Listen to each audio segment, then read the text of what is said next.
আসসালামু আলাইকুম বন্ধুরা, এই মুহূর্তে আমি আছি সচিবালয়ের সামনে। দেখতে পাচ্ছেন দেশের বিভিন্ন প্রান্ত থেকে আজকে সচিবালয়ের সামনে শিক্ষকরা এসেছে। তাদের বিভিন্ন দাবি দাওয়া নিয়ে তাদেরকে জাতীয়করণ করতে হবে এবং তাদের বিভিন্ন দাবি, বিভিন্ন ভাতাগুলোর জন্য তারা প্রেস ক্লাবের সামনে অবস্থান রয়েছে। প্রেস ক্লাবের এক পাশের রাস্তা আজকে টোটালি তারা আটকে দিয়েছে এবং প্রেস ক্লাবের সামনে থেকে শুরু করে সচিবালয়ের পঞ্চম গেট, মানে পঞ্চম গেটে তারা আন্দোলনরত অবস্থায় আছে।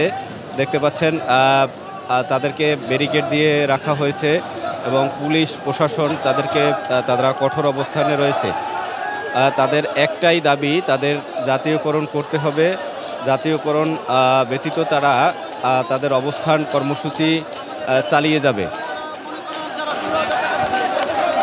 আমাদের দাবিগুলো সরকারি যেভাবে নীতিমালা আছে ওই নীতিমালা অনুযায়ী আমাদেরকে বাড়ি ভাড়া, মেডিকেল ভাতা, উৎসব ভাতা সহ যত ধরনের বৈষম্য আছে সব দূরীকরণ করুন। সর্বোপরি আমাদের এমপিভুক্ত শিক্ষা প্রতিষ্ঠান যা আছে সবগুলোকে একসঙ্গে জাতীয়করণ করার জন্য আমরা দাবি নিয়ে আসি এখানে। দেখতে পাচ্ছেন আমরা একজন আন্দোলনকারীর সাথে কথা বললাম। আপনাদের পরবর্তীতে অবস্থান যদি তারা আমাদের, এখনও আমরা দেখতে পাচ্ছি যে তারা হয়তো বা ভিতরে তাদের একটা মিটিং চলছে, কিন্তু আমরা এখনও দৃশ্যমান কিছু দেখতে পাচ্ছি না। যদি না হয় আমাদের কেন্দ্রীয় নেতৃবৃন্দ যে সিদ্ধান্ত নেবেন, আমরা সারা বাংলার শিক্ষক সমাজ এই সিদ্ধান্ত মেনে নিতে বাধ্য হব। তারা যে কর্মসূচি দিবে আমরা সেই কর্মসূচি সর্বাত্মকভাবে পালন করার চেষ্টা করবো ইনশাল্লাহ। কিভাবে একটা শিক্ষক দেখতে পাচ্ছেন পুলিশও তাদের কঠোর অবস্থানে আছে।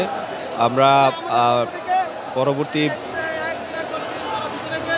দেখতে পাচ্ছেন এই যে তারা কঠোর অবস্থানে রয়েছে এখানে। তাদের দাবি না মানা পর্যন্ত তারা তাদের আন্দোলন চালিয়ে যাবে এবং ভিতরে যে তাদের